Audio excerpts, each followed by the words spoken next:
The Science of Getting Rich by Wallace D. Wattles. Preface. This book is pragmatical, not philosophical. A practical manual, not a treatise upon theories. It is intended for the men and women whose most pressing need is for money, who wish to get rich first and philosophize afterward. It is for those who have, so far, found neither the time, the means, nor the opportunity to go deeply into the study of metaphysics, but who want results and who are willing to take the conclusions of science as a basis for action, without going into all the processes by which those conclusions were reached.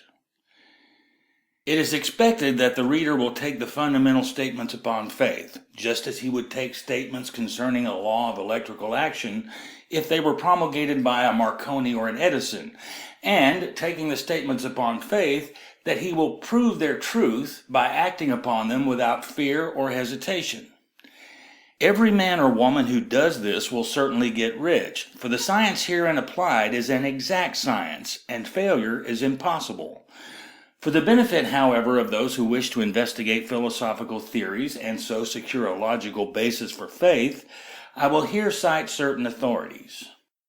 The monistic theory of the universe, the theory that one is all and that all is one, that one substance manifests itself as the seeming many elements of the material world, is of Hindu origin and has been gradually winning its way into the thought of the Western world for 200 years.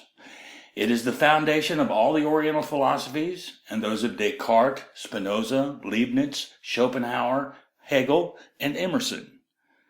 The reader who would dig into the philosophical foundations of this is advised to read Hegel and Emerson for himself. In writing this book, I have sacrificed all other considerations to plainness and simplicity of style so that all might understand. The plan of action laid down herein was deduced from the conclusions of philosophy. It has been thoroughly tested and bears the supreme test of practical experiment. It works. If you wish to know how the conclusions were arrived at, read the writings of the authors mentioned above. And if you wish to reap the fruits of their philosophies in actual practice, read this book and do exactly as it tells you to do. The author.